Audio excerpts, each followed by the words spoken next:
eso forma cada una de nuestras 5 estrellas. Nuestros hijos, nuestros paisajes. Porque la única forma de ser mejores es estando unidos, sin diferencia de colores, de creencias, de razas. Todo esto es Honduras. ¿Y tú eres parte de ella? TV Azteca Honduras. Vivir en paz es mejor.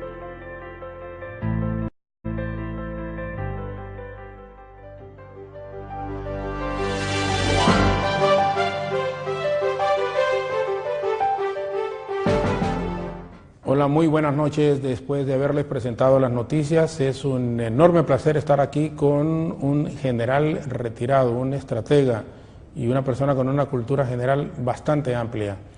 Y a raíz de los acontecimientos que estamos viviendo, consideramos que es la persona más indicada para que nos ofrezca un panorama, sus comentarios, sus consideraciones y cómo podemos al final de repente salir de todos estos asuntos en que nos han metido en general los políticos, los nervios crispados, las redes sociales llenas incluso por parte de ambos sectores de odio, con cuestionamientos difíciles, bastante fuertes, aunque nos estamos acercando, estamos como dicen a la vuelta de la esquina, viernes, sábado y domingo, a 3 días para celebrar la Navidad y por primera vez desde que tenemos uso de razón, pues no hay un ambiente navideño. En ese sentido nos da mucho gusto presentar al general Luis Alonso Maldonado Galeas, quien nos acompaña esta noche. General, muchísimas gracias. Gracias por acompañarnos. Muchas gracias a usted por invitarnos. Creo que es oportuno de alguna manera ser portadores de algunos mensajes que pudieran servir de orientación a la sociedad, orientación al sistema político y a quien corresponda, para tratar de adoptar una conducta conveniente para Honduras en este momento de crisis. Crisis, ¿qué se debe hacer? ¿Qué podemos hacer? ¿Y qué tienen que hacer los protagonistas directos de esta crisis que estamos viviendo, general? Yo creo que lo primero es identificar la naturaleza de la crisis, aceptar y tener la entereza y el reconocimiento de que la crisis obedece a un comportamiento político impropio, llamémoslo de alguna manera, no en línea con los procesos democráticos, no en línea con una institucionalidad que responda precisamente a lo que es el Estado de Derecho, a lo que es la República.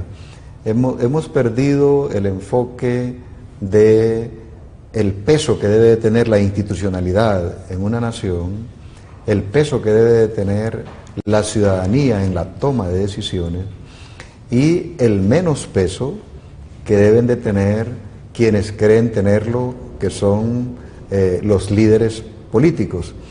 Y muchas veces, y en este caso así es, los líderes políticos han sobrepasado lo tolerable por la institucionalidad, lo tolerable por la ley, lo tolerable por la Constitución. Se ha desobedecido la Constitución o se ha hecho a un lado y se ha destacado más el liderazgo personalizado para la toma de decisiones. Y cuando es de esa manera, entonces se cometen los errores que luego desencadenan o conllevan situaciones como la que estamos viviendo. Significa lo que tenemos es una acumulación de actos inadecuados para la buena práctica democrática y que de repente llegamos a un punto en lo cual explotó. Sin embargo, hay otro detalle aquí, y es que hay una responsabilidad de no tomar las medidas oportunamente.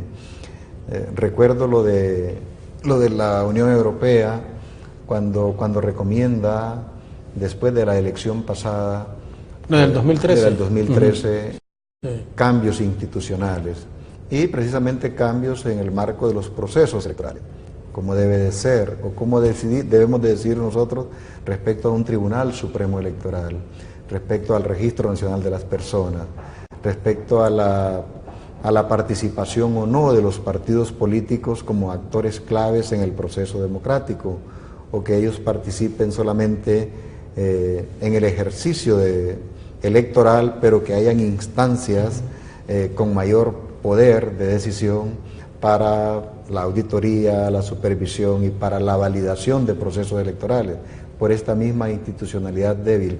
Al arrastrarse esa institucionalidad débil, no supo manejar el proceso democrático, y entonces tenemos instituciones debilitadas que marcan las causas de la crisis, y líderes también obstinados algunos y reflexivos otros, que le dan todavía mayor caldo a esta situación para, en este momento, sentimos que no es tolerable en los límites en que ha alcanzado. Sí, pero se ha llegado, general, podría decirse, a un punto final, o sea, cuando ya, como dicen, el tope, estamos viviendo ese momento, porque hay gente que, yo le preguntaba a usted, incluso en la oficina, general, por la experiencia que tiene, pudo haberse dado un golpe de Estado en un momento, cuándo debieron haber intervenido las Fuerzas Armadas, la comunidad internacional, el diálogo que ha convocado el presidente, todos estos asuntos,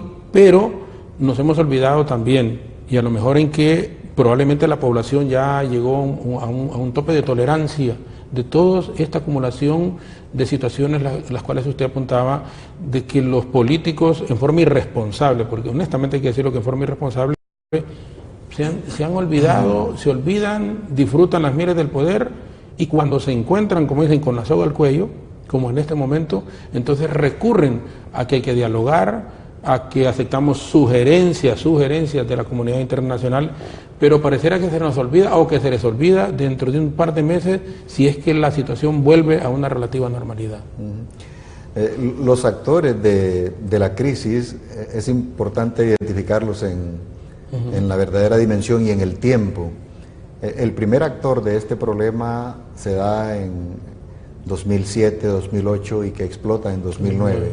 Un proceso reeleccionista, de continuismo en el poder, con una iniciativa desde el gobierno para que se instalara una Asamblea Nacional Constituyente con la proyección de cambiar la Constitución y viabilizar el proceso reeleccionista. Ahí está el primer defecto del que hablábamos, en el sentido de que si queremos un proceso constituyente, lo queremos los hondureños. Y a lo hondureño.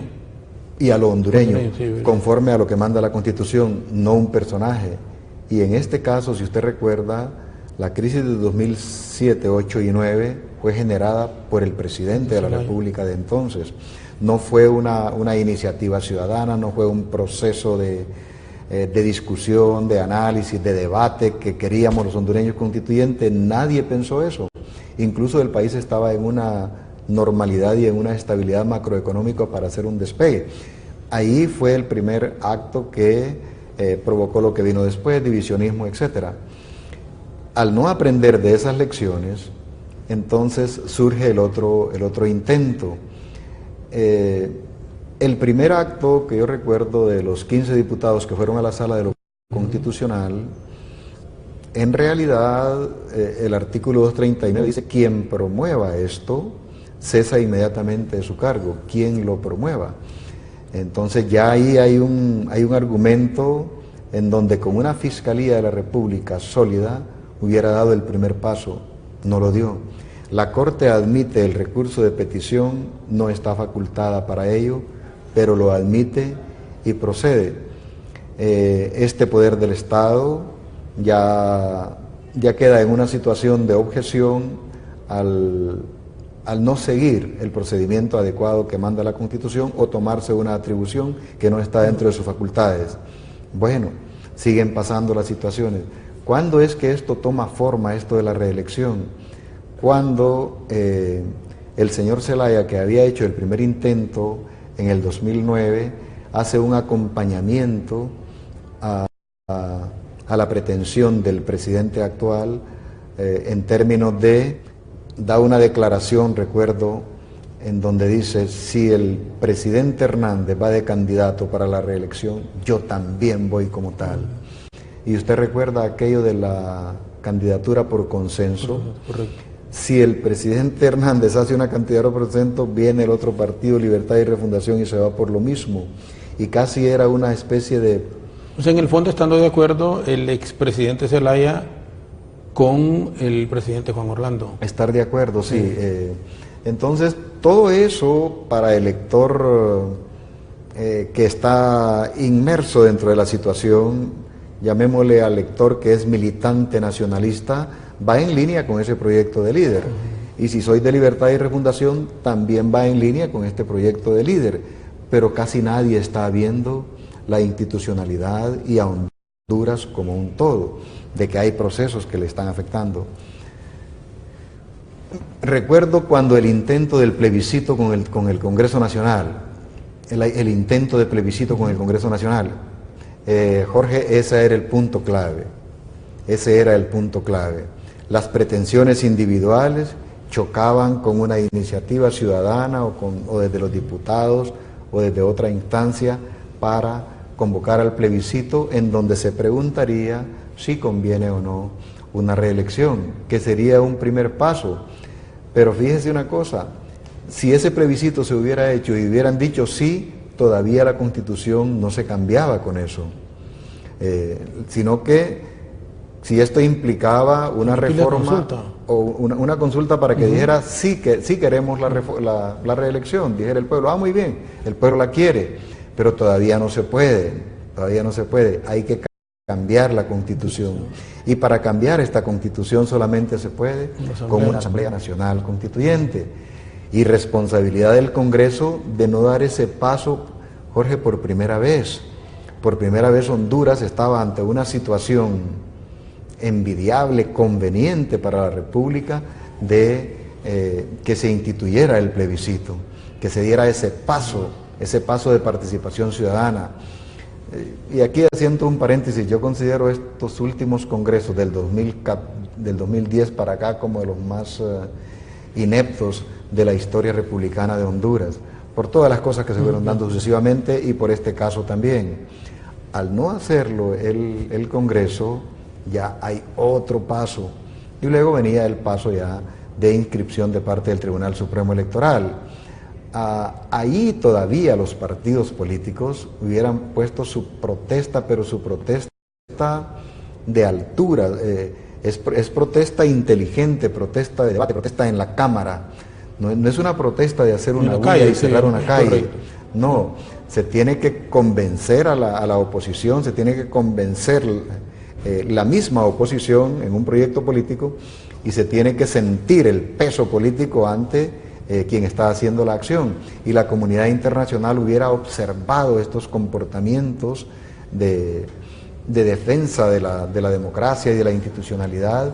Pero esa es la otra variable, Jorge, la mediocridad de la oposición. Fíjese cómo le digo yo, con respeto pero con convicción. Claro, sí, por supuesto. Hay una actitud mediocre e inepta de una oposición para decir por qué somos tan permisivos de que estos procesos tomen forma. Y usted me decía, ¿cuándo era el momento o pudo haber participado las Fuerzas Armadas en ello? Yo soy del criterio de que mientras las Fuerzas Armadas miraban que la institucionalidad caía una a una y no daba la respuesta adecuada en el momento oportuno, ¿por qué cargarle a las Fuerzas Armadas lo que la institucionalidad a nivel de poderes del Estado no puede? ¿Y por qué una sociedad, toda una ciudadanía,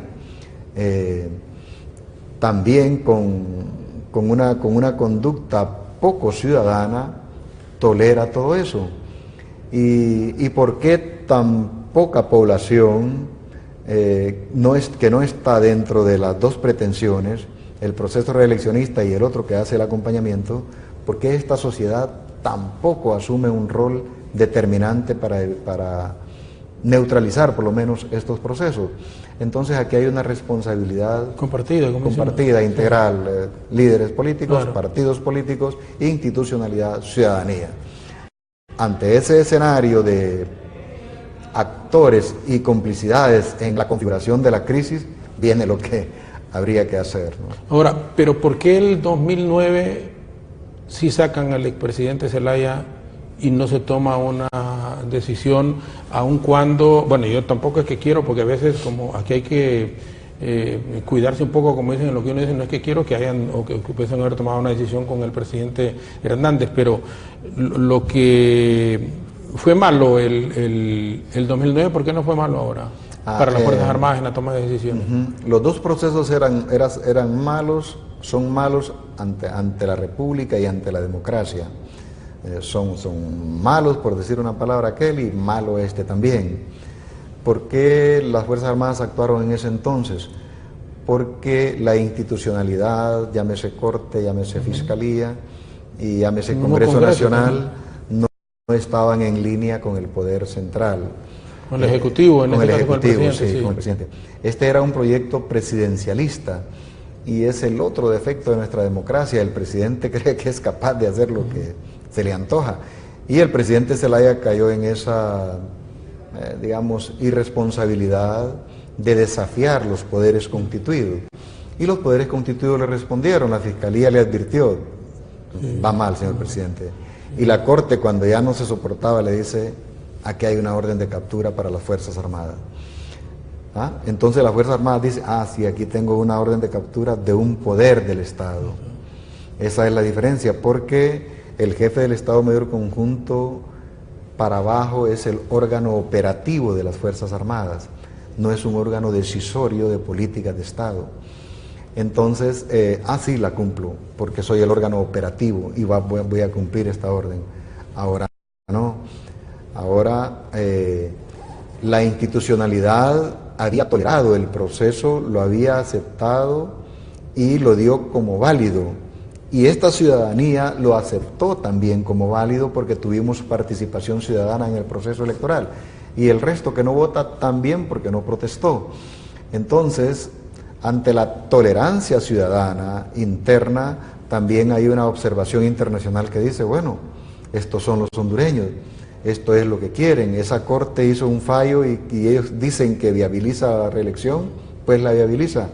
Y si este Congreso Nacional no le dio apertura al plebiscito, es su facultad. Y aquí está la Fiscalía, por ejemplo. La Fiscalía tolera, hay delito constitucional aquí, a saber, no me interesa verlo, bueno, eso es Honduras. Y ahora el Tribunal Supremo Electoral lo inscribe, eso es Honduras. Y ahora hay elecciones, eso es Honduras. Y ahora las gana, también.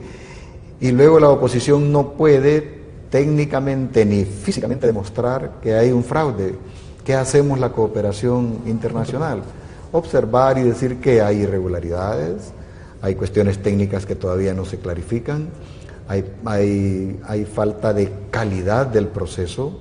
Hasta ahí puedo señalar como observador, que es otro problema que tenemos los hondureños, que creemos que los extranjeros deben de resolver nuestros problemas. No, ellos llegan hasta ahí.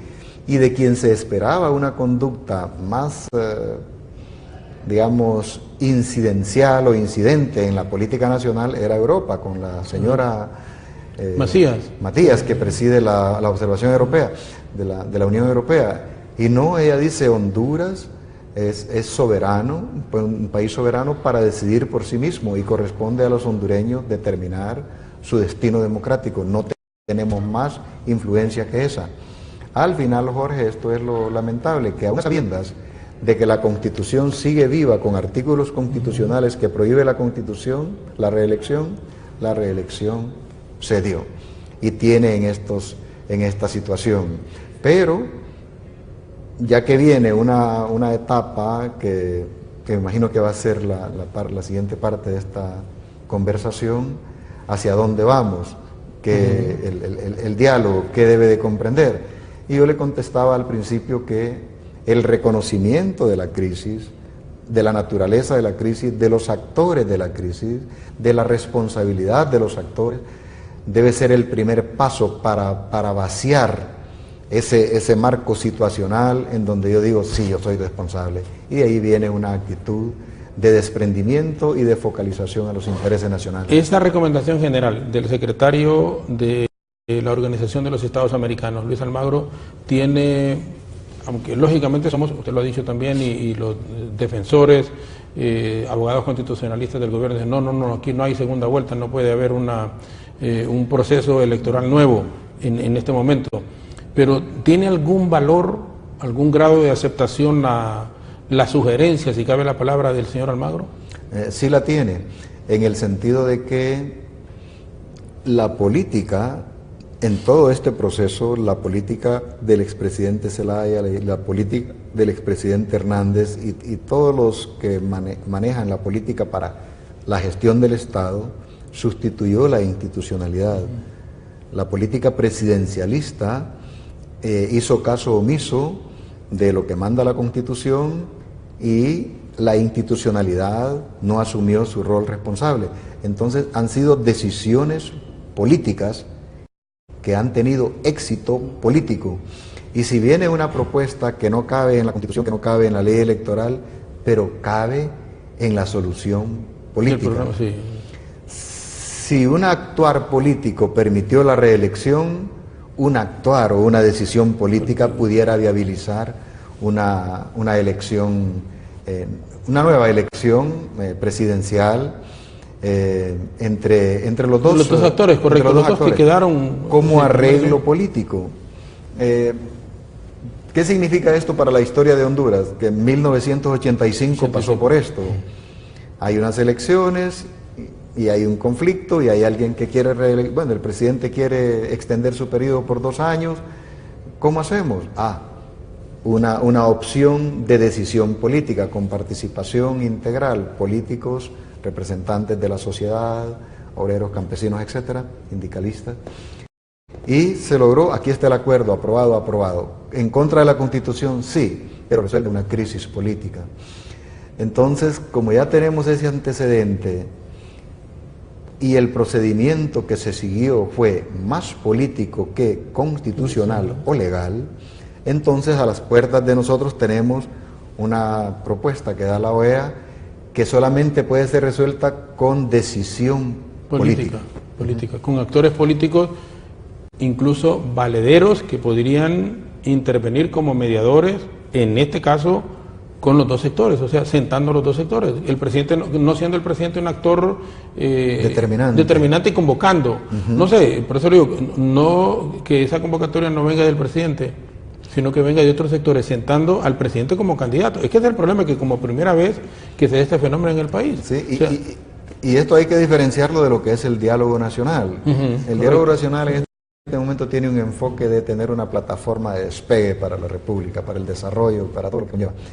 Esto sería crear un escenario de solución política. Y usted lo apunta bien. No puede ser el señor Salvador Narrala y el presidente los actores, sino que tienen que ser otros que regulen el proceso, que fijen los objetivos y estos actores ceder a esa propuesta que pueda surgir como la solución del conflicto. Porque el problema básico de todo esto es quién cede. Sí, y es complicado, es decir, es complicado porque los dos, si se habla con el presidente, dice, es que gané las elecciones, o sea, gané las elecciones y la ley, la Constitución no permite una segunda vuelta, no hay segunda vuelta, no hay nuevas elecciones, y ya los mismos dirigentes del Partido Nacional dicen, sí, van a haber otras elecciones, pero el 2021, o sea, como diciendo, no, aquí lo que diga Almagro no tiene ningún sentido, el señor Luis Almagro. Okay, y si te habla con el ingeniero Narrala, bueno, de hecho ayer que regresó de Washington, en Washington había que sí, allá va, dice, bienvenido al diálogo, yo llego el miércoles al mediodía, si me convocan en la tarde ahí estoy, pero ya aquí en el país dijo, ok, voy al diálogo, pero solo si el presidente reconoce que yo gané las elecciones, que yo soy el presidente, o en todo caso que hayan nuevas elecciones. Entonces es bien complicado si las posiciones son antagónicas e irreconciliables, si cabría la palabra, porque a veces cuando uno dice, bueno, ¿y quién puede ceder de los dos? Y conociéndolos como realmente se conocen, es bien difícil que puedan ceder, ¿no? Y en esto de la cultura política, los políticos hablan de intereses y objetivos, etcétera, pero su actuar es contradictorio a ello. Supongamos que en la mesa se pongan algunos intereses nacionales, llamémosle a estos intereses de democracia, paz, llamémosle Estado de Derecho, llamémosle institucionalidad y llamémosle bienestar económico y social, bien común. ¿ok? Tu posición como intransigente de que ganaste las elecciones contribuye al bien común, contribuye a la paz social, bueno, y usted con decir que usted ganó por $500,000 más y que ahora solamente va al diálogo, pero si se declara usted como presidente, contribuye eso a la paz, contribuye eso al bienestar, al bien común de la sociedad. Ahí es donde donde se probaría el verdadero liderazgo, si es que lo tienen. Liderazgo y amor por el país. Exacto. Liderazgo y amor por el país. Es ese liderazgo que no hemos sabido nosotros los ciudadanos también diferenciar, sino que ya es nuestro jefe, ya es nuestro líder, lo seguimos, con él tenemos esto, tenemos todo lo otro. ¿Qué gana Honduras? ¿Cómo se mueve Honduras? ¿Cuáles son los pasos positivos que da Honduras hacia la democracia con este líder al frente? Hay una alta dosis de emotividad en esto. Las motivaciones que están arrastrando a la sociedad para seguir ciertos liderazgos para sus pretensiones es muy fuerte. En ese sentido, yo hasta, voy a decir la palabra, admiro al presidente Hernández, la capacidad que tiene para concitar que lo sigan. Y el liderazgo tiene ese propósito, que lo sigan, que se identifiquen con su causa, y cuando hay seguimiento a esa causa, entonces hay una expresión de liderazgo. El único problema es que el liderazgo no es democrático y que el liderazgo no va en línea con lo que la Carta Magna establece para la responsabilidad que tienen los líderes en la conducción de la nación, sino que se orienta todo solamente a una concentración de poder, de disfrute de ese poder y de la proyección de ese poder. Cuando se mueve en una sola dirección y no ve todo el contexto de la nación, ese liderazgo no es conveniente. Pero cuando dicen es como un liderazgo muy impositivo, o sea, muy impositivo, y que la gente me sigue, pero que los objetivos en beneficio de las mayorías del país no es lo real. Es como el liderazgo del otro actor, del señor Zelaya, y el señor Narrala, ahora que está ahí en eso. Fíjese bien, Zelaya pudo arrastrar a la gente en un proyecto reeleccionista, aún a sabiendas de que eran los hilos de Venezuela los que movían la voluntad de él como presidente. Desde ese momento ya se sometió al dictado de un país externo con líderes externos. Pero lo que él hacía creaba una expectativa de continuidad en el poder a sus más cercanos. Sí. Y aparte de aquello de los 40 millones, la distribución de aquel dinero, eso ya crea un beneficio económico y más una expectativa de poder. Y los alcaldes, también tenemos como 200, no sé cuántos a favor. Pues ahí está también, para que motiven esto de la reelección. Somos parte de un proyecto que nos va a ubicar en el tiempo con mayor poder. No entregues el poder, hay cambios sustanciales, cambiemos la Constitución, quitemos la reelección. O sea, toda esa dinámica en la cual usted es parte del poder, y entre más cercano es, más leal es, aunque vaya contra todo, aunque vaya contra la misma república, pero mueve la masa. ¿Por qué le acompañó las Fuerzas Armadas inicialmente al proyecto del señor Zelaya? Aumentó casi el 80% de los sueldos a los oficiales. ¿Por qué le acompañaron los maestros? Resolvió el problema del estatuto del docente con 2 años de anticipación, el 100% de lo que requerían. ¿Con qué dinero? Con el dinero de la ERP. ¿Le importa a los maestros que sea de la ERP? No. ¿Le importó a los militares de las policías? No. ¿Le importó a los... cuando aumentó del 67 o 63% al salario mínimo? No. Lo que importaba era cómo lograr adhesiones sociales, adhesiones políticas y adhesiones de fuerzas militares a mi proyecto político. Esos liderazgos son nocivos para la democracia, para la institucionalidad, pero jalan a grandes masas que son beneficiadas por este tipo de procesos. No es de gratis que se anda en este tipo de situaciones, ni por convicciones de que soy socialista o que estoy identificado con la ALBA. No se trata de eso, se trata de cómo logro esa lealtad en función de una compensación o un beneficio económico que doy. Fíjese que nosotros los hondureños no hemos sabido leer el peso de esos 40 millones. Y decimos Flores Lanza administró el fondo. ¿Quién ordenó? Sí, lo que se sacó del Banco Central, ordenado por el presidente, obviamente, porque él no iba a ir a retirar el dinero sin tener una orden de... Ajá, ¿y cómo puede un presidente del Banco Central sacar dinero? No puede. ¿Y cómo puede un secretario de Finanzas decir va para allá? Tampoco. ¿Quiénes son los verdaderos responsables de esos 40 millones?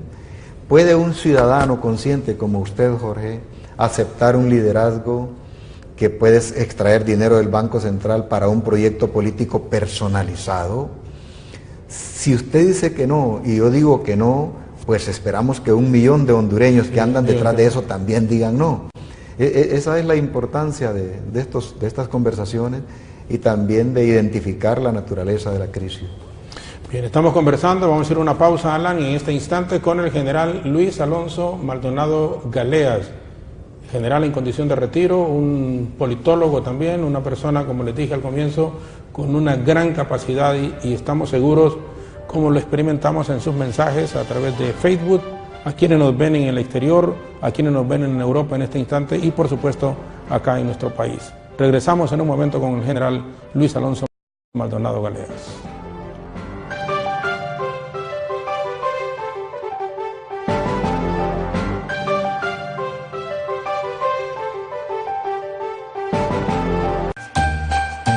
Te decimos gracias y recomenzamos ofreciéndote siempre lo mejor de nosotros para que encuentres todo en un solo lugar.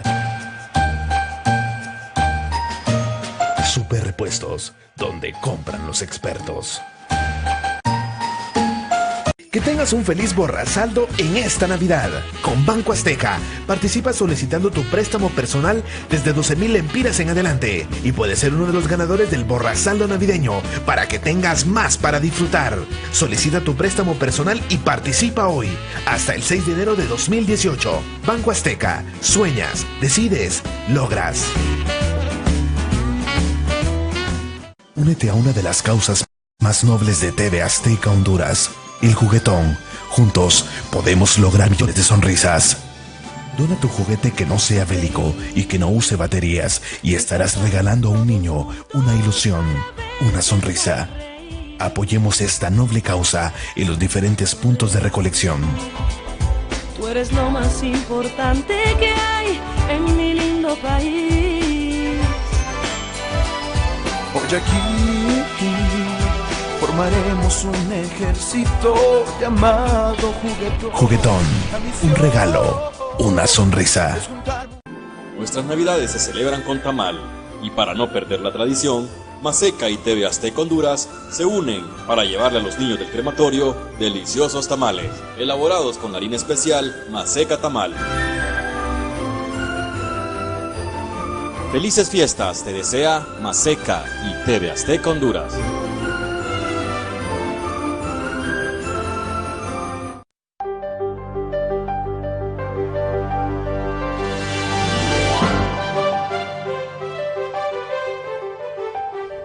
Bien, gracias por sus comentarios, gracias por sus opiniones a través de las redes sociales, nuestra señal de satélite de Facebook también, en donde recibimos sus comentarios que para nosotros son muy importantes. Seguimos aquí con el general Luis Alonso Maldonado Galeas en el estudio general. El diálogo que ha convocado el presidente de la República, ayer mismo varios actores, varios representantes de organizaciones civiles, de la empresa privada, han estado, hoy han continuado también. ¿Cómo se puede calificar? ¿Positivo? ¿Es una cuestión que puede abonar a solucionar la crisis que estamos? Porque es una crisis, la gente que dice, se ha normalizado la cuestión, yo siento que estamos viviendo un momento bastante complicado en el país y todo. Yo creo que es una decisión acertada de parte del presidente hacer este llamado a un diálogo nacional que pueda concitar un acuerdo nacional. pero hay que diferenciar el diálogo para un acuerdo nacional, para proyectar a Honduras hacia una posición de desarrollo y prosperidad, a lo que es el tratamiento de la crisis actual. Es probable que del mismo diálogo pueden surgir las decisiones para el manejo de la crisis, pero como primer acto prioritario sería crear una estabilidad, por lo menos. No se puede eliminar la crisis como tal, pero se pueden crear condiciones de estabilidad política, de estabilidad económica, de estabilidad social. Teniendo este escenario de armonía y que se pueda desarrollar las actividades de la nación normalmente, entonces aquí vendría ya la fundamentación para el diálogo. ¿Cuál es la fundamentación? 1, los intereses de Honduras, y 2, que depongan los principales actores políticos en la obstinación de una aspiración que la tienen ya como algo que fuera irreversible o inmodificable. Entonces, en ese sentido, se requiere que los actores políticos que están en contienda en este momento no sean actores clave dentro del diálogo, sino que más bien sean otros los que vengan a dirigirlo, a orientarlo, y otros a que hagan sus posturas, sus propuestas, para, en función de esa hoja de ruta que se pudiera trazar, ir abordando la temática que sea más conveniente. Pero como primer paso yo veo la estabilidad de la situación frenando la escalada de la crisis. Y este documento, y aquí puede ser como punto de partida el documento del Consejo Episcopal, que nos pareció interesante ayer, de los muchos que hemos leído, porque la empresa privada, organizaciones sindicales, sociedad civil, todo el mundo ha expresado su preocupación, y que es legítima, pero un poco más profundo, ha ido más allá la Iglesia Católica, el Consejo Episcopal, con un documento que puede servir como punto de partida para que esos actores de los cuales usted ha hablado en este momento sienten también al presidente y a Salvador Narrala, al expresidente Zelaya también, que tiene que jugar un rol importantísimo en la solución de esta crisis. Exacto, el presidente es el convocante, pero no debe de dirigir la agenda. Lo mismo, siendo Salvador Narrala un actor clave dentro del conflicto, tampoco debe de ser decisorio dentro del contexto del manejo del diálogo, sino que un actor más, pero respondiendo a intereses de la nación y respondiendo a una postura de la oposición, no una postura individualista. Bueno, eso para citar algo. Y estoy de acuerdo con usted, este documento de la Conferencia Episcopal para mí es uno de los más sensatos, equilibrados y propositivos que he podido ver a lo largo de todos estos procesos que hemos los últimos años. ¿Por qué lo digo así? Él toca 3 elementos: toca constitución, toca Estado de Derecho y toca institucionalidad. Y hace un llamado: recuperemos el valor de la Carta Magna, así le llama la Carta Magna. Y eso es la clave, ¿Por qué esta Carta Magna ha sido demeritada con las actuaciones de los líderes políticos? ¿Por qué no volver a que ella restablezca su valía, su importancia, su ubicación central en el destino democrático en Honduras? Y la observancia, la obediencia, la defensa de la Constitución debe ser una cultura. Entonces ella llama a eso. Pero aquí tenemos instituciones débiles y aquí tenemos un Estado de Derecho también afectado, degradado. Muy bien. Y él señala 2 caminos de reformas profundas y dice, se puede hacer vía reforma constitucional, y da un paso que estremece cuando uno lo lee: Asamblea Nacional Constituyente. Viabilizar la Asamblea Nacional Constituyente. Y fíjese que eso a mí me da una gran satisfacción. Le voy a decir por qué, Jorge. El proyecto constituyente del 2007, 8 y 9 es un proyecto unilateral. Es un proyecto que llegó desde el presidente. ¿Y a usted quién le ha dicho que usted puede, o sea, lo pidió el pueblo? No. La academia, los abogados, los arquitectos, los periodistas, no, nadie salió de usted. Y ahora estamos viendo como primera vez de que una instancia de la sociedad, en este caso la Iglesia Católica, a través de un órgano colegiado, la Conferencia Episcopal, hace esta propuesta. ¿Qué debe significar esto para los hondureños? Que ya no es un antojo político, sino que es una necesidad percibida desde una instancia que, si bien es cierto, desde el punto de vista de la democracia y del liberalismo, la Iglesia está separada del Estado y conforme a nuestra Constitución también, pero ya lo decía el Papa Francisco, no soy político para gobernar, pero debo de ser político para que esa política no me malgobierne, debe de tener la suficiente interpretación. Y así debemos de ver a la Conferencia Episcopal, que está viendo una realidad y dice, aquí nosotros hacemos nuestra primera propuesta. Con ese documento, perdón, general de la Conferencia Episcopal, ¿puede ser un buen actor de diálogo en este momento entre estos dos sectores, el cardenal Rodríguez, por ejemplo? El cardenal Rodríguez es uno de los personajes y quizás el personaje más conspicuo de Honduras en los últimos años. En realidad ha hecho cosas extraordinarias y ha sido considerado por el Vaticano como un referente para toma de decisiones.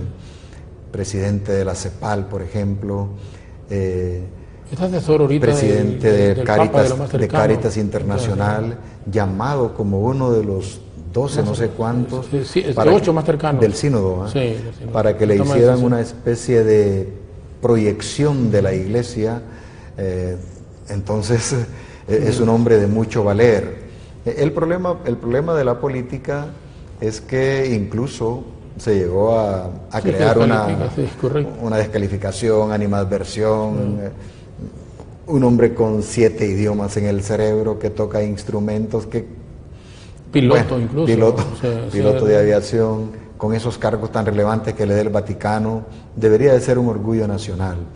Y yo considero que sí tiene la estatura, incluso en el mismo marco de la Iglesia, la Conferencia Episcopal como órgano colegiado y poniendo un interlocutor dentro del mismo, puede ser parte del propiciador del diálogo, porque en el diálogo, como lo apuntamos al principio, los actores que están creando la crisis no deben de ser los fijadores de la agenda ni los que regulen la dinámica del diálogo, sino que necesitamos estos actores. Y por eso es que a mí me agrada que la Conferencia Episcopal haya salido con esta iniciativa y haya hecho una propuesta que da una expectativa de proyectar y de canalizar las energías de los componentes de este diálogo hacia un nuevo proyecto de nación. En general, mientras estamos en eso, en las calles anda la gente protestando y también anda la policía militar ahora apartándolos.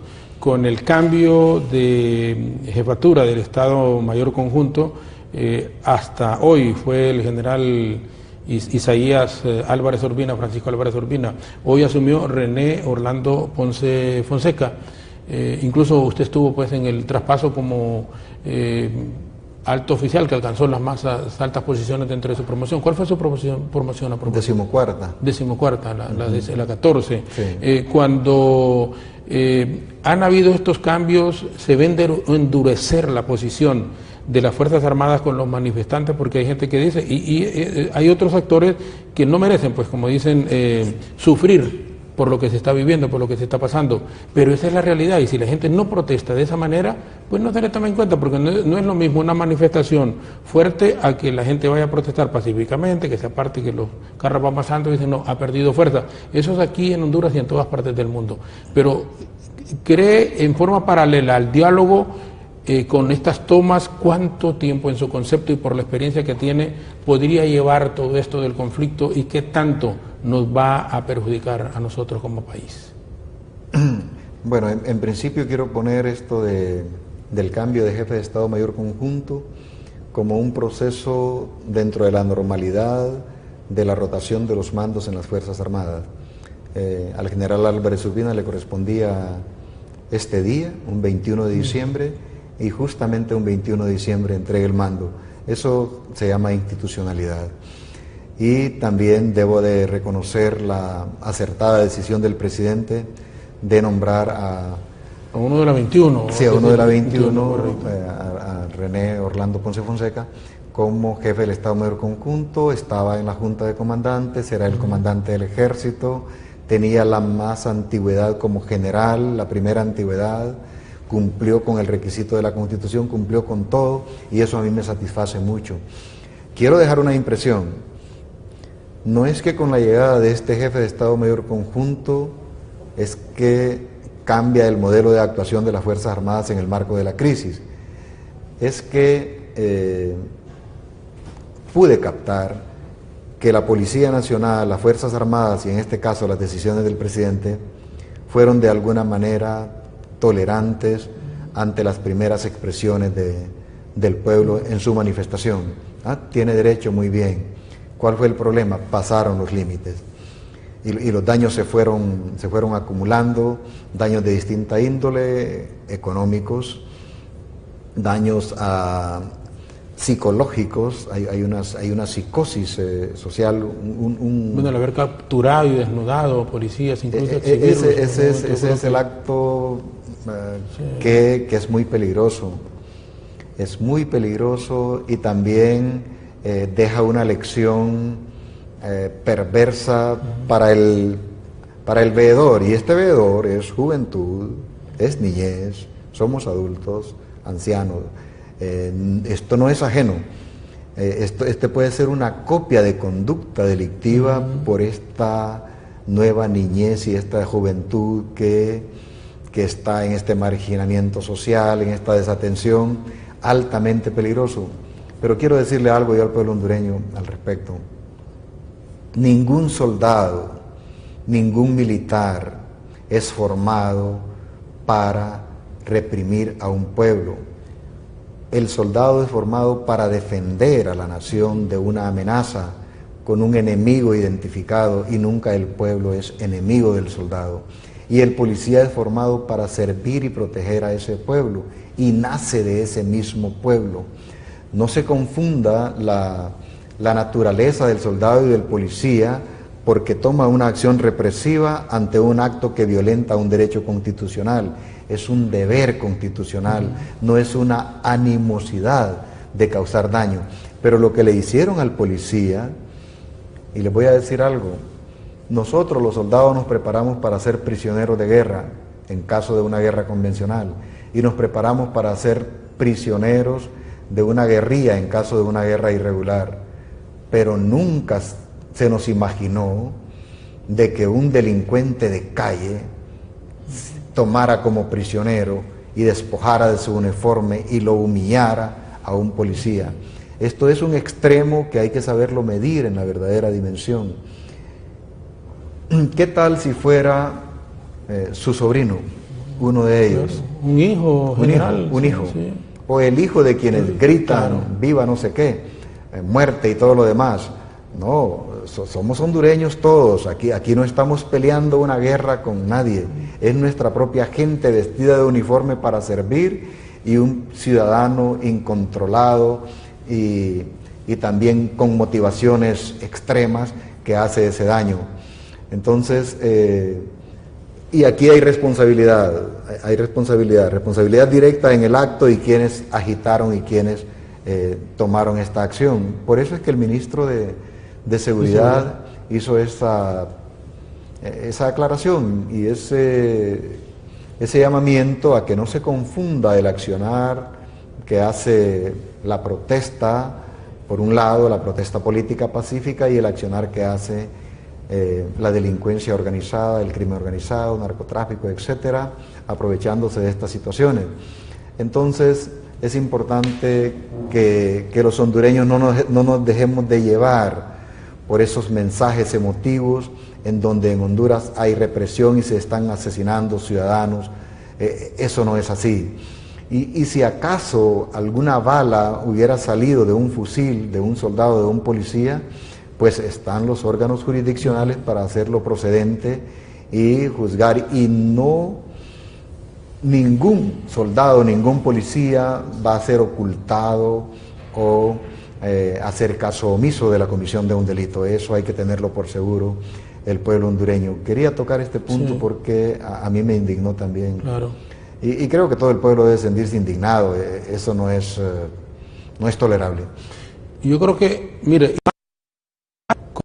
conflicto, ellos dijeron no vamos a reprimir al pueblo, y en un acto que muy pocas veces, por lo menos acá yo no lo recuerdo también, se replegaron y dijeron no queremos ir a enfrentar a los mismos, a nuestro pueblo, y textualmente así lo dijeron, no queremos ir a enfrentar a nuestro pueblo, y se fueron a trincherar a su cuartel, es decir, y allí fueron a hablar al ministro, fueron a hablar muchos actores directos con ellos, y hacer un acto de esto, yo creo, sin haber sido nunca pues ni policía, ni militar, ni tener un tipo de formación de esas, pero yo creo que como seres humanos, lo que usted dijo, a veces puede ser un sobrino de uno, puede ser un pariente cercano de uno, puede ser un hijo de uno, y eso no dejó de ser, no sé si estoy equivocado, como una humillación, y no solo para ellos, sino que a la institución como tal. Es humillación, es desafío, es decir, aquí yo tengo el poder, no me importa que estés uniformado.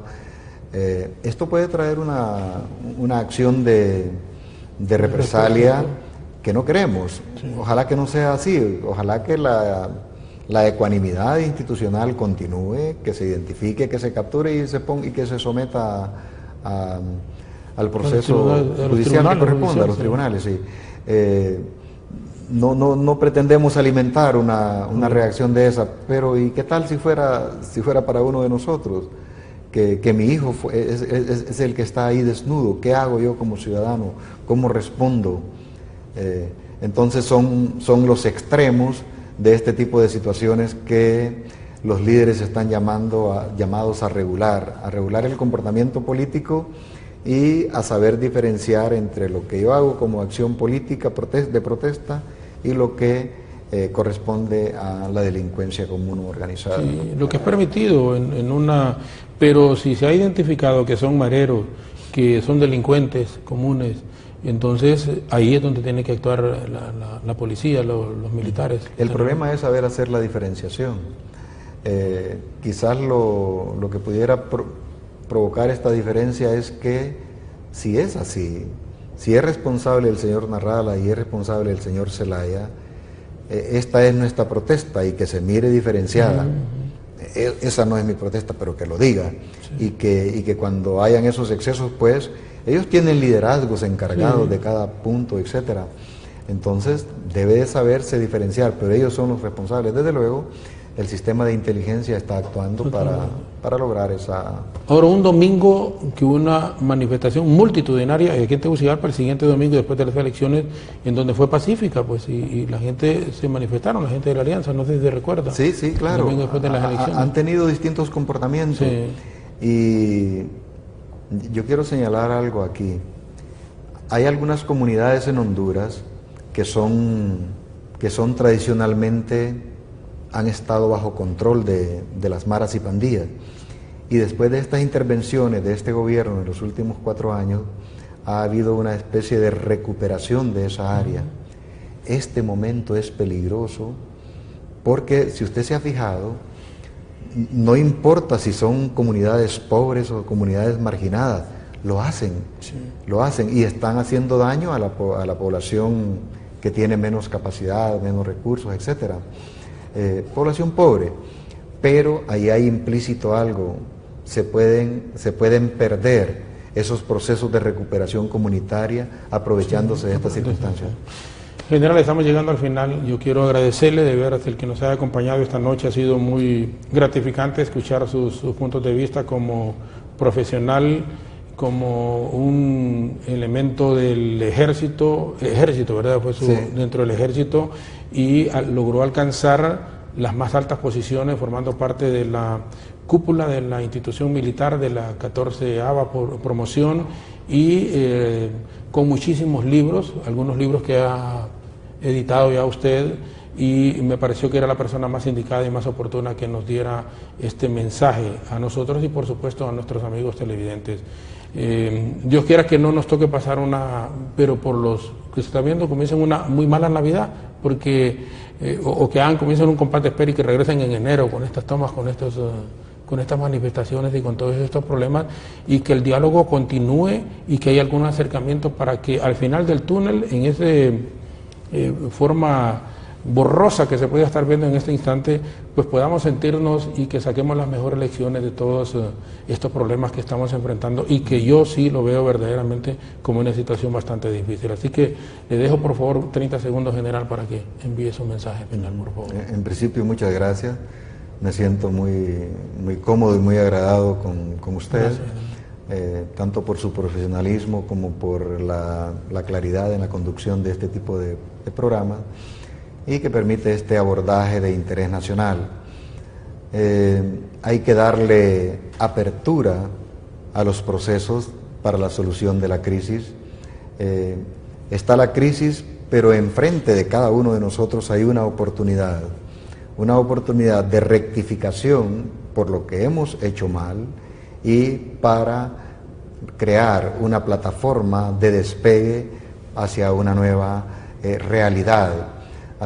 realidad democrática, traducida en